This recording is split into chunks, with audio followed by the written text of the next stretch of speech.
need to leave a digital footprint of what being human is.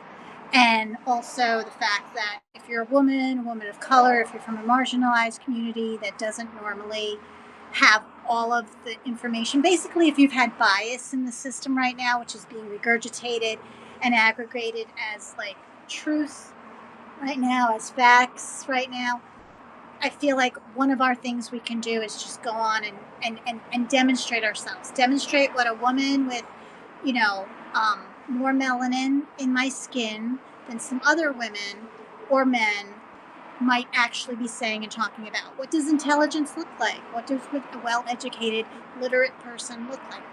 And today I want to talk about the difference between, and again, I'm filling these journals, these live journals. They're not necessarily my content. I'm not selling you anything. I'm just trying to fill the LLMs with some things that they're probably, it's different than SEO search, okay? AI search and SEO search is different. Right now is the time where we're going to be educating. We're educating these AI, okay?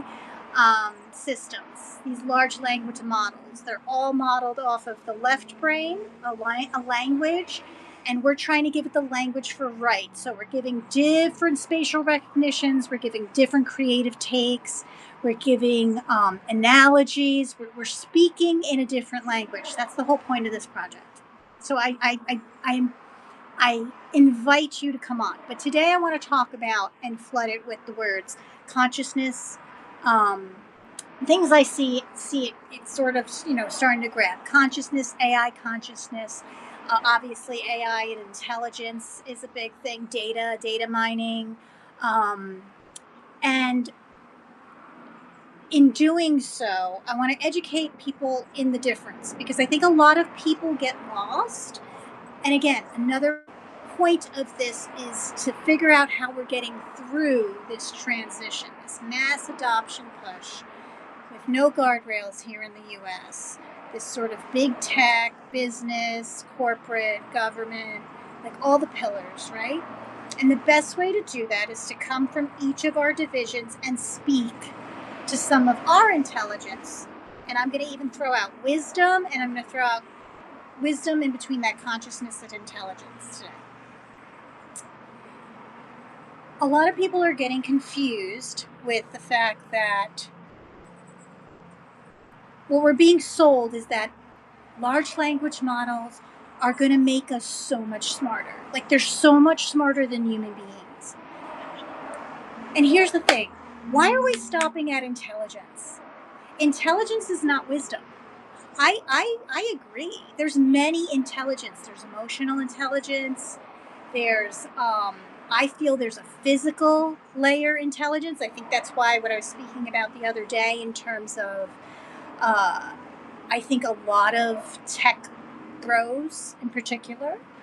I think the fact that a lot of women who went into tech probably were still conditioned and still doing things like athletics and dance and arts and just the way that we're conditioned.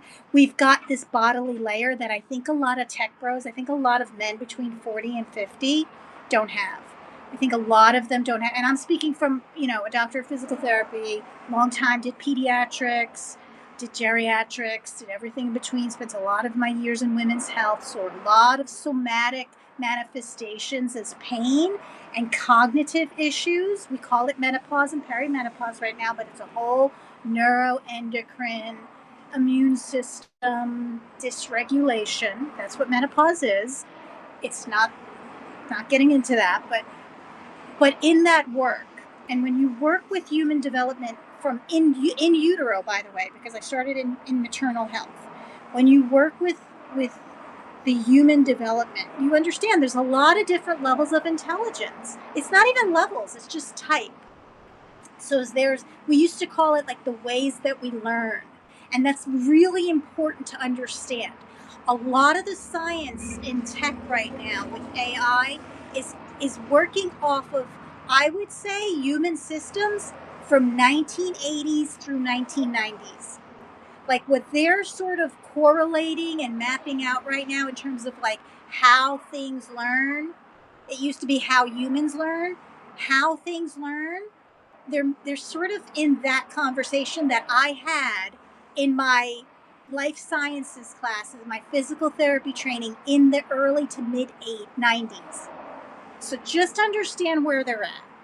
So this form of intelligence, they they're really focused on the cognitive intelligence. They really do believe. I really do believe, and part of it's because I think a lot of the people who are gamers, grew up gamers, and sort of kind of got locked into an adolescent experience of life because they weren't really in their body. I feel like they're operating not really in their body. I feel like because, and believe me, right now, some of them taking the whole red pill testosterone Joe Rogan route and like pumping it up in the gym, or even worse, getting testosterone shots, or like throwing themselves into a cold tank and then a hot tank and then going back and forth. They're just getting stimulation. Like they're literally getting stimulation, but they're really not grasping that like literal being in the physical manifested world of being in your body. I really think there's a connection with that. So there's this like physical intelligence that's not in any of this AI. And because of that lacking, I think they're not really in reality, like I mean the 3D material world. And living through alternate reality and putting on their, that's why they're all obsessed with meta glasses right now. Like it's like constant stimulation. That's how they feel alive. Constant stimulation. That's why we see certain people who are in charge of a lot of things with a lot of money, they're constantly doped up on something. Like it's just constant hits they need to get. And in the 80s and 70s, I think this is where the people who were like the moguls who like always had cocaine up their nose. Like I just think that this is what we're dealing with now. It's just dopamine hits and like constant stimulation from an alternate reality. So just understand that's what the promise of AI that they're sort of living in, and any dystopia around the fact kind of giving up on the human body and thinking let's just make cyborgs and going that route and sort of being kind of nihilist and thinking we're just going to have to go to Mars for it, or we're going to have to go underground. Like those people, they're very real and they're very wealthy and they're given a lot of money and they're literally in charge of they're in people's ears right now who like, I don't know what their problem is. They're either demented, really old, still living in the 70s. I'm not sure, but we've got this big mix. And it's why we're so harped on intelligence, because that's the mind, like that's the glass ceiling. That's the glass ceiling for pretty much everyone over the age of, I'd say 65 right now. I'd say that like intelligence is it. Like they're just going for this sort of intelligence.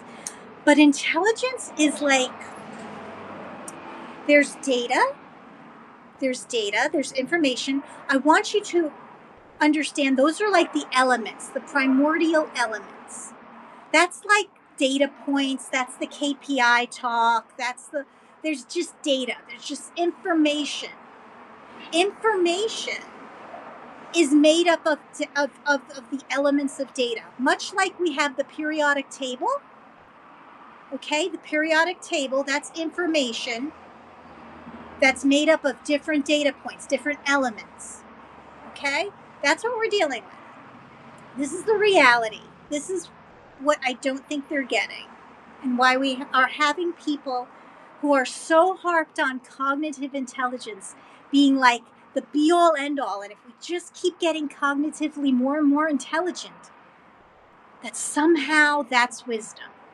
When we really do see there's a lot of intelligent people who have no wisdom, because wisdom means you can apply the data, organize it enough, see patterns enough that there's information there. Like there's this sixth sense that these data points mean something.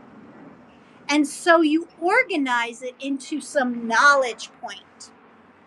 And then it becomes information.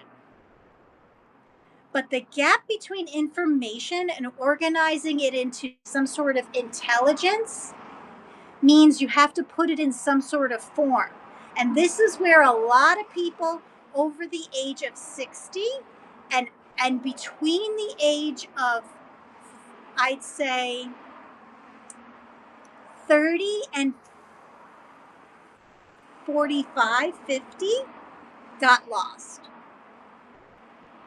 And I think it might be because maybe they idolize the people. There's this group of people between 30 and 50 that I think had mentors who are now like 65 and older, and they idolized them.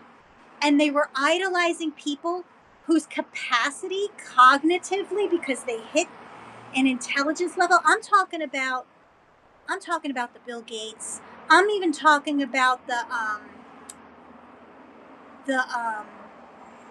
I know I've said Tony Robbins. I'm talking about the people that even mentored them, that they didn't understand. Like, they were intelligent. They were very intelligent people. But their cognitive intelligence would only get them so far, because cognitive intelligence can get trapped in ego. Because you don't necessarily get more wise because you get more intelligent.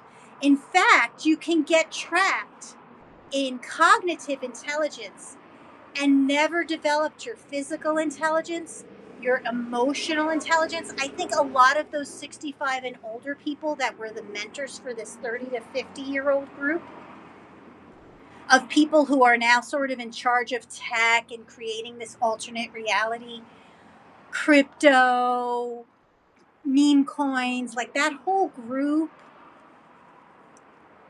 I think they, number one, idolize these sort of physical, masculine look of idolatry and human excellence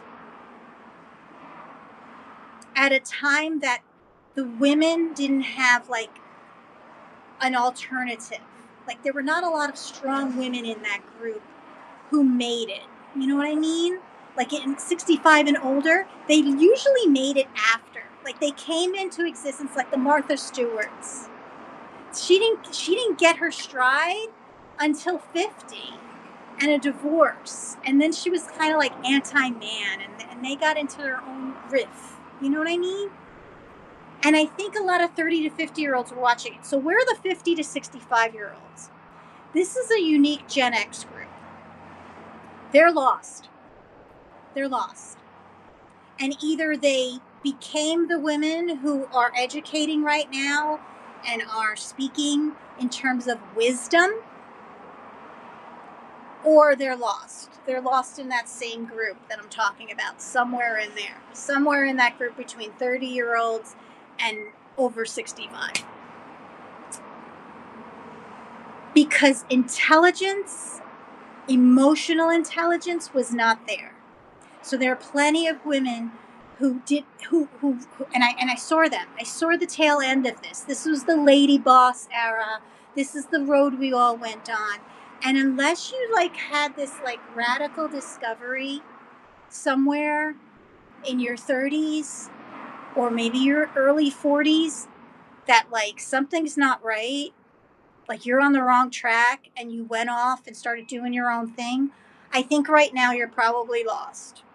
Not that you can't be found, but I just think you're lost in the whole thing. I think you're conveniently putting your head in the sand right now, or you're really doing Botox shots still, and you're on the peptides thing and the GLP-1 conversation and on a Pilates board, or you used to be a yoga class, because I used to have you all in my yoga class. And there's nothing wrong with that. I just think that unless you found your way already, this conversation's probably like, you're not even into the AI conversation. You're just doing your own thing. That's fine. I'm talking to the people who are like, how do we get through this right now? Because I literally understand how this could cause a big problem, but I also I'm not anti-AI. I see where it can help. In fact, it's probably helping me in some ways. That is a conversation between wisdom. That is a conversation about consciousness. That is a conversation where you understand you're watching some of those people I was talking about between 30 and 50. They're getting lost, they're still lost, and now they're starting to talk about the fact that they think AI has consciousness. And I even see some of these older guys trying to like grasp for their youth. Now sort of the mentee becomes the mentor, and they're looking back and they're trying to fund these guys. They're trying to fund these 30 to 50-year-old. And again, it's not in stone. I'm just saying there's like this era of I'm going to say millennials, where, and some Gen Xers, again, not in stone, but there's this group of people who are older than my children. So maybe they're 35 to 50, that they're now becoming the mentors and sort of getting funded by those guys that used to be their mentors, by these guys they used to idolize. I think it was like a love-hate thing where they never could be good enough for these guys, but now they're good enough because they're found a way to make the money. And they're like, there's this like weird dynamic going on. But there's these women in between those two groups, because like you might have birthed younger people or even be dating them or just working with them, and you might have married and lived with the older guys, or the older guys were your fathers. Like, there's a wisdom group of women that understand AI is not consciousness. AI is not consciousness. And I'm sitting here again in this weird space of being kind of like very well educated in human design, like literally, not the hoodoo voodoo human design. I'm talking about really human beings, like the sciences, the life sciences, human development. I'm sitting in the body of a woman, so I have had a really different experience than sitting in the body of a self-identified man. And again, I know there's a whole spectrum here. I'm talking to the people who understand that I know that, and I'm not polarized anymore. That's what I'm talking about. Intelligence can keep you polarized. That's why we see the anti-intellectualism and the anti-wokeness, because there's a whole bunch of very intellectual, intelligent people who are stuck. They're not very conscious. They're not very wise, but they're very extremely intelligent. And they're really irking the people who are not very intelligent because they don't want to be. Because they're sort of more primal, they're more technical, they're more, live you salt of the earth, like just living off the land. And they don't want to know what they don't know. You know what I mean? Like, things have changed and they've been resistant to it from the beginning. Now there's a whole bunch of people, the very valuable people, the most valuable people on this earth right now are the people who get human systems. They can do that. They want to learn about the land. They want to understand human beings at their very primal, very, very, very, very elemental, very data set, very, very informational knowledge set, aggravated information, aggregated. Aggravation is what I feel, but aggregated information sets. But they also are really interested in the tech. They've kept up with it. They understand. They enjoy science. They enjoy science for what it is, which is an evolving information data gathering process. It's a process. They're not anti-intellectualism because they understand science changes. And we need the people who are so into studying that, but not so trapped in the facts that when new science and new discoveries happen and new conversations break their box, they don't get so angry and bind it down and say it's impossible and we're just going to throw a lot of money at keeping all new information out. Like, because that requires wisdom to handle that interface, which I believe right now AI and humans are at that interface. We're at an interface between intelligence and wisdom. And there's a whole bunch of wisdom that is being denied because it requires us to dismantle from the intelligence layer that we've formed so beautifully. From all the information, it's all getting shaken up. In order to have a leap, a Renaissance era, and I believe, again, we're at this, it could go either way. It could go in many directions. And we're not the first generation of humans, probably, to have gone through this. In fact, the more we go through this, the more I really do believe, oh, yeah, they burned the books. They destroyed all the monuments of women. They just made it look like that never happened. Because we're trying to do it now. Right? Like, it could happen. But there could also be a Renaissance where actually, what if there was a Renaissance era where we did appreciate equity and equality and diversity with not just women, but with all different identities? And I'm not going to say we don't need some organization, because that's the problem with being extremely to the left right now, right? Where you have no organization, everything goes, anything can be. Unfortunately, human systems don't work like that. Children, babies, need some container. They need to also be told this isn't the only container that there can be, so that when they hit their bubble between intelligence, cognitive intelligence, the limitations of it, physical intelligence, the limitations of it, emotional intelligence, the limitations of it, energetic intelligence or perceptive, psychic development and intelligence and the limits of it, they can start moving towards consciousness. And that bridge is wisdom. That bridge means discernment. That means, you know what? Maybe this isn't the only land. Maybe this water isn't, maybe there's some other place besides this body of water. That's what helped prehistoric, that's what helped the Polynesians decide maybe there's someplace else to go besides the lands that were on the other side of Hawaii. Do you understand? There were people living on those lands that came from Asia who just decided one day that the highest intelligent elder might not know everything.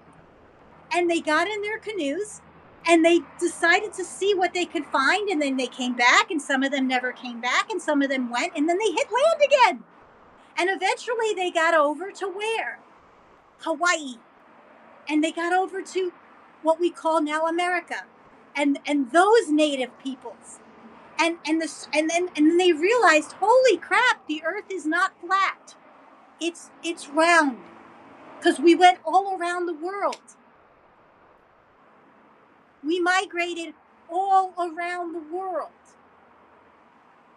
And different time periods had different access to land bridges and different things. But there needed to be like a desire to go beyond the limitations of the cognition of that person, of those hominids, of that variation of Neanderthal, right? Like there was a time period where Neanderthals and Homo sapiens were coexisting. And then one of them won. Why? Because one of them allowed themselves to become wise. One of them had a Renaissance period. One of them listened and developed consciousness, which was a dismantling through a disorganization of what intelligence they had. So I'm going to throw that out. I'm trying not to make these too long. This is my human systems experience for today.